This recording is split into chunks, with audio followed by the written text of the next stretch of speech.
యువ ప్లేయర్ వెంకటేష్ అయ్యర్ ఓ ఇంటివాడయ్యాడు. తన స్నేహితురాలు శృతి రఘునాథన్తో 7 అడుగులు వేశాడు. వివాహ బంధంలోకి అడుగు పెట్టేశాడు. గతేడాది నవంబర్లోనే వెంకటేష్ అయ్యర్, శృతి రఘునాథన్ ఎంగేజ్మెంట్ జరిగింది. అప్పుడే సోషల్ మీడియాలో ఫోటోలు పోస్ట్ చేసి అభిమానులతో యువ ప్లేయర్ తన ఆనందాన్ని పంచుకున్నాడు. తాజాగా ఘనంగా పెళ్లి చేసుకున్నాడు. పెళ్లి వేడుకలో వధూవరులు సంప్రదాయ దుస్తుల్లో కనిపించారు. మేడ్ ఫర్ ఈచ్ అదర్ అనిపించుకున్నారు. వెంకటేష్ అయ్యర్ పెళ్లి ఫోటోలు సోషల్ మీడియాలో వైరల్ గా మారాయి. అసలు శృతి రఘునాథన్ ఎవరా అని అభిమానులు ఆరా తీస్తున్నారు. అయ్యర్ భార్య వివరాలను తెలుసుకునే ప్రయత్నం చేస్తున్నారు. బీకాం చదివిన శృతి రఘునాథన్ ఫ్యాషన్ డిజైనింగ్ లో మాస్టర్స్ డిగ్రీ చేసింది.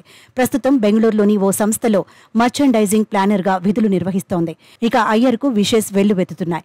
శుభాకాంక్షలు చెబుతూ అభిమానులు తెగ పోస్టులు పెడుతున్నారు. ఇటీవలే ఐపీఎల్లో వెంకటేష్ అయ్యర్ అద్భుతంగా రాణించాడు. కేకేఆర్ విజయాల్లో కీలక పాత్ర పోషించాడు. తొలి క్వాలిఫైయర్ తో పాటు ఫైనల్లోనూ మెరిశాడు. హాఫ్ సెంచరీతో అందరి చూపును తన వైపు తిప్పుకున్నాడు. 26 బాల్స్ లోనే 56 పరుగులు కొట్టాడు. నాటౌట్ గా నిలిచాడు. 4 ఫోర్లు 3 సిక్సర్లు బాదాడు. సీజన్లో మొత్తంగా 15 మ్యాచ్ల్లో అయ్యర్ బరిలో దిగాడు. 370 స్ట్రైక్ రేట్ను నమోదు చేశాడు.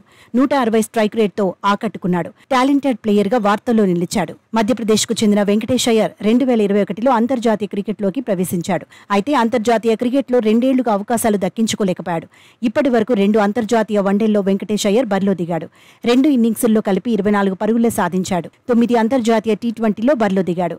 133 పరుగులు చేశాడు. 33కు పైగా యావరేజ్, 162కు పైగా స్ట్రైక్ రేట్ ఉంది. అత్యధిక స్కోర్ 35 పరుగులు. వచ్చిన అవకాశాలను వినియోగించుకోవడంలో వెంకటేష్ అయ్యర్ విఫలమయ్యాడు. ఐపీఎల్లో 2021లో ఎంట్రీ ఇచ్చాడు. తొలి సీజన్తోనే మంచి మార్కులు సంపాదించాడు. ఆ తర్వాత కోల్కతా నైట్ రైడర్స్ రిటైన్ చేసుకుంది. ఈసారి కూడా అయ్యర్ ఆదరగొట్టేశాడు. దీంతో వచ్చే సీజన్కు ముందు యువ ప్లేయర్ను నైట్ రైడర్స్ మళ్లీ రిటైన్ చేసుకునే అవకాశాలున్నాయి. టాప్ ఆర్డర్లో విధ్వంసకర బ్యాటర్గా వెంకటేష్ అయ్యర్ పేరు తెచ్చుకున్నాడు. అంచనాలకు తగినట్టే ఐపీఎల్లో ఆడుతున్నాడు.